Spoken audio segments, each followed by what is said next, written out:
Today I'd like to continue our journey through the book of Deuteronomy. We're up to chapter 17 of that book. And in chapter 17, it talks about the offering of animals and says you should not offer any animals to God for sacrifice that have any serious defects. So the concept here is that when you're offering something to God, it's extremely important that what you offer to God be pure. And really, when you think about it, that really speaks of something that's important for all of us. That when we try to give something to God, it's important to take time. It's important for us to make sure that what we're giving to God is good. That what we're giving to God comes from our heart. That we're giving to God is something that is true and sincere for us. And then it talks about the idea of worshiping false gods. And it says, if anyone is found to be worshiping any false gods, that person is to be taken out of the city and stoned to death.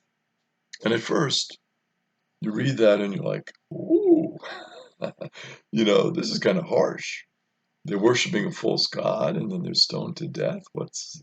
Isn't there a better way of working this out? I mean, stoning people to death, that's kind of crazy.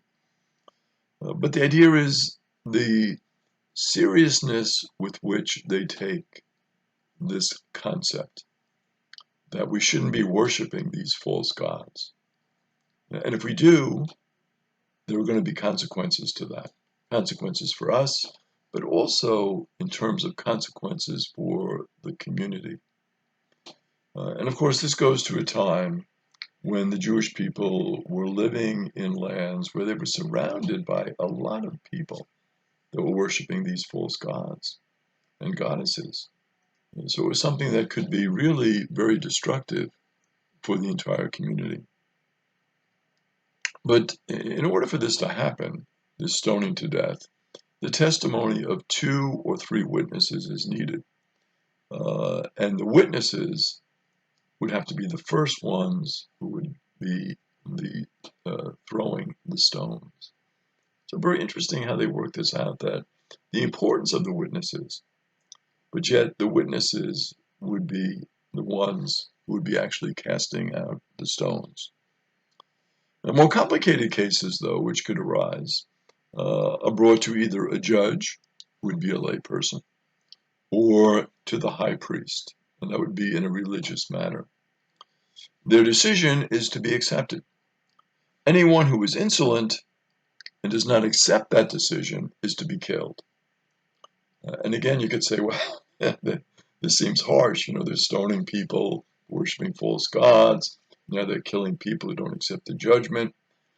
But I think the idea is, in order to have a system here that would be accepted by people, a system where the people would say, yes, we will follow these rules, these guidelines that you've set out, there has to be some consequence. There has to be some level of accountability here.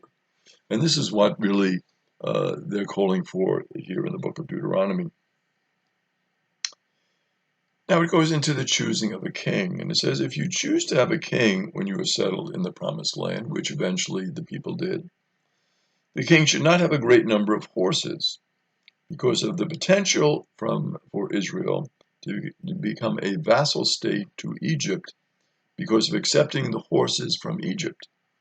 So it's very interesting that this particular prescription is laid out. And you can see it in terms of the composition of the book, because why would they be talking here before they're even in the promised land, in terms of the setup of the book of Deuteronomy? Why would they be talking about that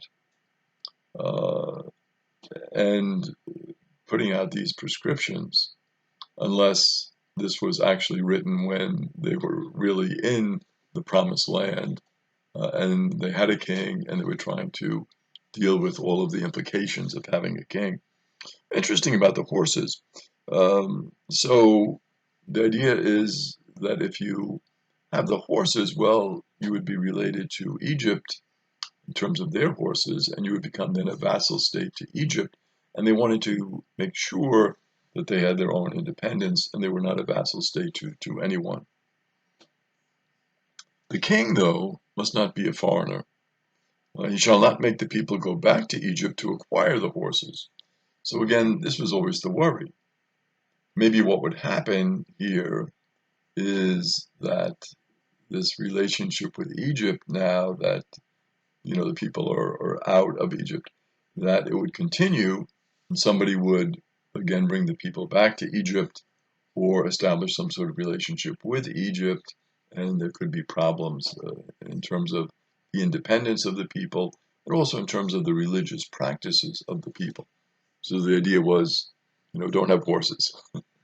It's going to be too much related to Egypt if you have horses.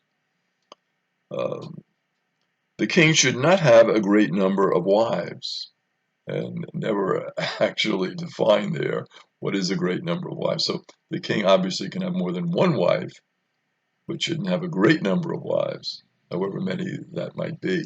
And this shows the acceptance of polygamy at this time by the people. So you could have more than one wife, especially the king. He should not, though, acquire large amounts of silver and gold, because if he does, again, he's concentrating more on his wealth and not really being of service to the people. And he should study and follow the law of God. It's important that as a king, that you follow God. Very important that you don't get so involved in yourself and trying to acquire power that in a way you become a god. And this was the great caution in terms of really having a king. And finally, the prescription that's laid out for the king, which really is a good one when you think about it, is the king should not become proud. Because that's always going to be the temptation for us all as human beings, but certainly going to be the temptation for the king to be too proud. So we see here in chapter 17, we see some prescriptions with regard to worship. We see the importance of being faithful to God, the importance of not worshiping any false gods or goddesses. And then we see, beginning to develop a little bit, the theology of the king and the importance of a king being faithful to God and a king putting God first.